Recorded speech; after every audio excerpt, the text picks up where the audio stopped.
Have you ever had one of those games that comes out and you're playing it and you just completely lose track of time? Like you're having such a good time with it that you forget how much time you're actually sitting there and playing it. And that's kind of happened to me with The Outer Worlds so far.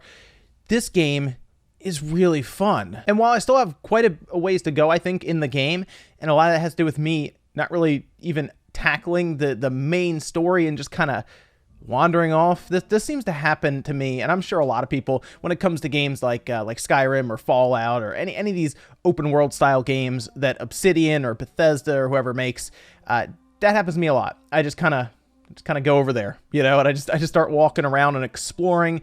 And that's happened to me in The Outer Worlds. It's out now. It's out on the PC, the PlayStation 4, the Xbox One. In fact, if you have Game Pass, you can just go download it. Like, it's on there now. It dropped same day, which is pretty cool.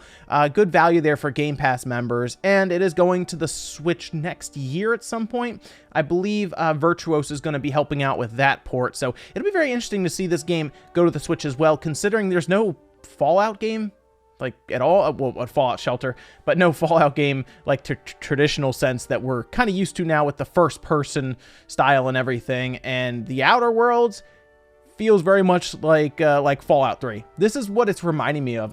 When Fallout 3 came out, this same feeling happened to me where I would play it and I would lose track of time, and it would get kind of dangerous at times, depending, if you're supposed to be going to work at a certain point or going to school or getting other things done, you start to almost time travel while you're playing the game. Now, it shouldn't surprise anyone that this feels like a Fallout game, like a Fallout 3 or a Fallout New Vegas, because they have the directors from Fallout on this, and it is Obsidian making it. So like everything kind of lines up here, and it caught a lot of people's attention when they did announce this game. And since then we've been kind of looking at it. Okay, all right, this could be good, and we'll see how much they can actually capture that feeling of exploration in Fallout. And they did it. They really did it here. So without getting too crazy spoiler or anything with this kind of impressions video, basically in the beginning you awaken out of cryogenic sleep, conveniently, so you can of course basically create your character. They're pretty good customization options, I would say, that you can spend time doing and everything. You can shape the nose, the face, the cheekbones,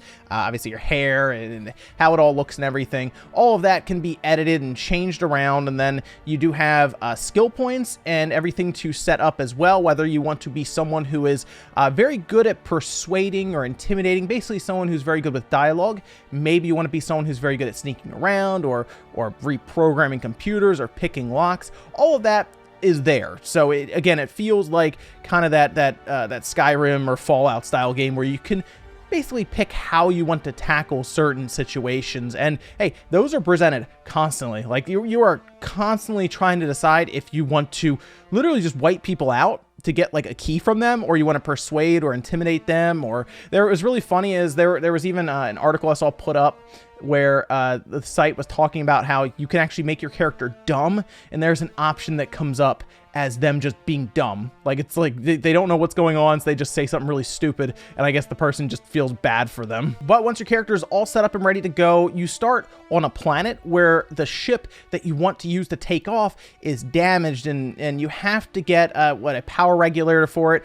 And that's where the game sets up to show that there are decisions that actually matter in this game. And it was pretty telling. Like right away they do it. I know in like Fallout 3, you can decide if you want to like nuke an entire town right early on in the game.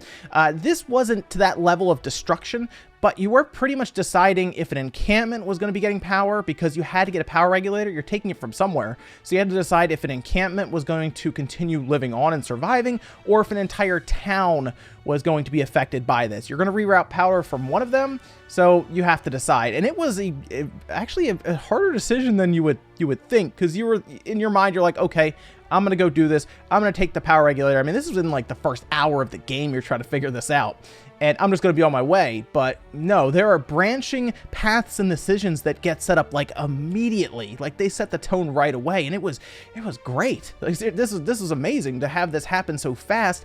And then when you do get that power regulator, you can really get started with the game. I would say at that point, all of this is kind of almost the tutorial section of it. There's still side quests and stuff you can do, and that's what I mean when I say I kept wandering off, because they constantly kept throwing stuff at you to go do, and it's like, I guess I'll go do this one. I'll go do this one, and then, you know, like 2 hours later, you're like, wait, I was supposed to be doing something for a ship or something.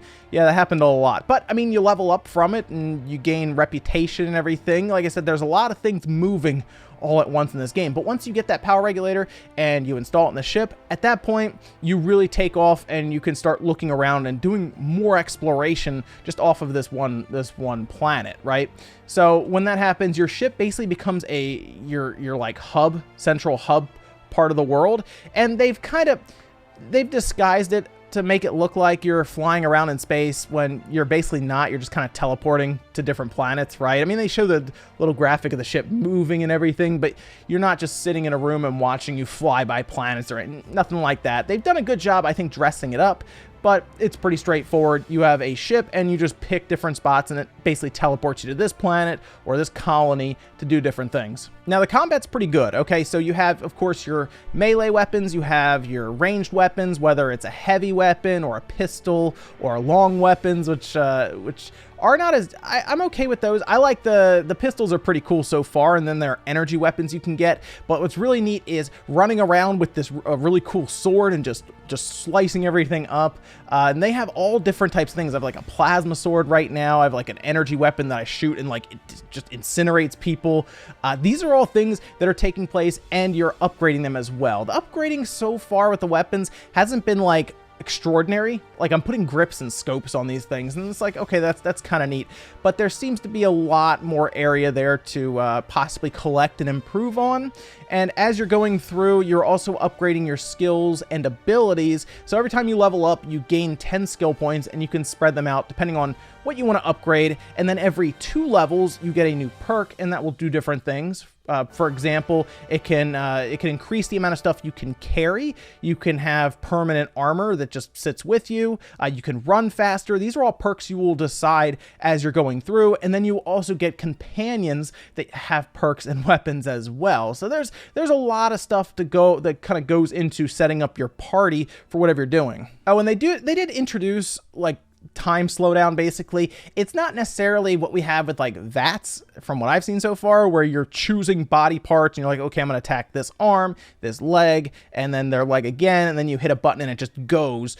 You're basically slowing down time, at which point you can look around the enemy, you can decide what you want to hit, and it'll even tell you, oh, you'll stagger them, you'll cripple them if you hit them here and here, but you're not just sitting there clicking. It is more action oriented than Fallout 3. The gunplay is better than Fallout 3, and I do prefer this time slowdown part rather than VATS. VATS wasn't bad, but I felt like it always slowed down just the combat in general a bit too much. This is closer, I would say, to like a bullet time type thing that's going on when I'm using it. So I like that. I do kind of forget that I have it at times, but it has bailed me out here and there when I was coming down to, like, you know, the last sliver of health versus a stronger enemy, and I had some of my my slowdown left and I used it. That did bail me out a few times, I will say that. I did talk about graphics a little bit, but to be honest, they're not crazy or anything. You're not going to look at this and be blown away. I think the part that could blow you away are just the variation of colors that they've used so far from what I've seen in the different landscapes on the world. I think those pop off the screen a lot more than like NPCs that you see or like player models. Those don't look great. They do look kind of old. So like, again, think of like older Fallout games, kind of. Fallout 3, I guess, would be a better, I guess you could even say Fallout 4. Look at like those character models, and these look about the same, maybe even a little worse. I think they did a better job though on the landscapes of the planets, and that's what you're going to spend a lot of time looking at anyway. So I don't mind it as much because you're exploring a lot. You'll see enemies, but you won't see them as close up because you'll just be lighting them up, obviously, and fighting them. But some of the things that I've noticed that aren't great so far include the load times. Load times are really, really long in this game at times, and I've even noticed when I'm running at different parts, when I'm running through like a world. for some reason it'll stop and it'll start spinning, and I guess that's it just trying to load in whatever I'm running towards. And of course I see texture pop in quite a bit, especially when I've just started the game up and then I'm moving to different parts of the world. I'll see kind of textures pop in on the side of like a rock, for example, or I'll even see them on the ground. Now I am playing this on the Xbox One X, and they did say that it's 4K and 4K textures, but that does kind of take you out a bit when you start seeing things popping in, because it is noticeable. Like some of it will be loaded, and then all of a sudden this will pop up. A few things with the HUD. The subtitles are very small and you can't adjust them. That I think is going to be tough for people. However, there is full like voiceover, voice acting and everything there. So if you have like some nice headphones on, it probably won't matter as much, but I do like to have the subtitles on just so I can, read while I'm playing as well, just to make sure I'm catching all of the bits of the conversation. And when I'm playing, I will jump to the map quite a bit just to see where I am and make sure I'm still going in the right direction that I want to be. I think I'd like it if we could put the map, even if it's a little transparent, in like the top right, like we have like some sort of key there so I can kind of see. They have like a compass at the top that has some quest markers on it, but from what I've been able to tell so far, I can set like one quest as active. If I can set like multiple as active, because they do the thing where you hover over like a green marker where you're going and it'll tell you what it is and where you're heading towards. I like that, but I'm going through all these quests that I have, and I've built up quite a few. I'd like to just set a bunch of them as active and just kind of be able to see where I need to go for them, and that way I don't accidentally miss one, because I did that at one point. I walked past a building, and because the main quest was selected, I didn't necessarily know I could have gone in that building and grabbed like a part for someone else, say, in town. There are also instances where the enemies just happen to know where I was, even if I had attacked them, then retreated, broken line of sight, and then hidden in grass. They just happen to just wander towards me, find me, and attack me, almost like they knew exactly where I was. And I don't know if that's just AI or whatnot that they would work on, but yeah, sometimes they just seem to know where you are. But so far, so good with the Outer Worlds. I'm really liking it. I'm having a really good time with it. My only problem, like I said, is that it is a game that is it's making me forget how long I'm playing it, basically. And that's a feeling I had back with Fallout 3, and I really liked Fallout 3 when it released, and I'm really liking the Outer Worlds now. It's great to see just a straight up Fallout style game, right, come out, especially in the wake of Fallout 76 that just cannot get out of its own way and keeps doing really dumb stuff. This is a game you want to go towards. If you've wanted another Fallout game, go get it. Buy it, download it on Game Pass, whatever, just go get this game and play it. If you're waiting for the Switch version for next year, I'm not sure. No one really knows when it's showing up. But if you have an Xbox with Game Pass, or a PC, I guess, with Game Pass, you can just download it and try it out now, even for yourself on PlayStation 4. You can technically just go buy it. But either way, no matter what platform you're getting it on, although I will have to take a look at that Switch version when it comes out next year, just to make sure the port is good. Definitely worth the money, definitely worth checking out, and I'm going to continue playing it, and I'm sure we'll be talking about it more on the podcast later on tonight, and then going forward as I finish it out. I think I heard some people saying the game roughly 30 hours or so, I'm getting there, but it's tough. I keep doing all these side quests, so I'm gonna sit down and tell myself, look, we're gonna do the main story now, and then an hour later I'll probably be off doing something else. But thanks guys for watching. Let me know what you think about the Outer Worlds so far. Make sure you guys like the video on the way out if you enjoyed it, dislike it if not, and I'll see you guys next time.